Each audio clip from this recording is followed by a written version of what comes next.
கோவை விமான நிலையத்தில் சொந்த வாகன பயன்பாட்டுக்கு உரிமம் பெற்ற கார்களில் வாடகை ஏற்றி வந்ததாக கூறி டாக்ஸி ஓட்டுநர்கள் ஓன்போர்டு கார் ஓட்டுநரை சிறைப்பிடித்ததால் ஏற்பட்ட பரபரப்பு.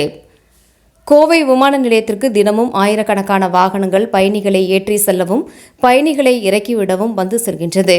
இதற்காக கோவை விமான நிலைய பகுதியில் கார் ஓட்டுநர்களின் ஸ்டாண்டுகளும் உள்ளது. கடந்த சில நாட்களாகவே சொந்த உரிமம் பெற்ற ஓன்போர்டு வாகனங்களை டாக்ஸியாக பயன்படுத்தி பயணிகளை ஏற்றி விமான நிலையத்தில் இறக்கிவிடுவதாக பல்வேறு புகார்கள் எழுந்து வந்தது.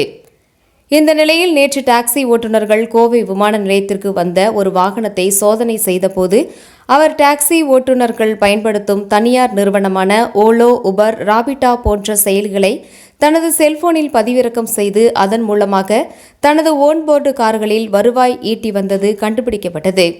இதனைத் தொடர்ந்து டாக்ஸி ஓட்டுநர்கள் அனைவரும் சூழ்ந்து கொண்டு அவரிடம் பல்வேறு கேள்விகளை எழுப்பினர். இதனால் கோவை விமான நிலையத்தில் சற்று பரபரப்பு ஏற்பட்டது. மேலும் இதுகுறித்து உரிய நடவடிக்கை எடுக்க வேண்டும் என்று டாக்ஸி ஓட்டுநர்கள் கோவை மாவட்ட போக்குவரத்து துறை அதிகாரிகளுக்கு கோரிக்கை விடுத்துள்ளனர்.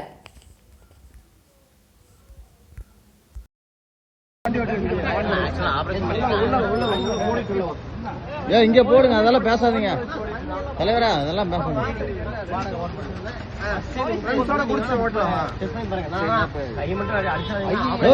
அடிக்கலாம் தம்பி, போலீஸ்காரர் வருவாரு.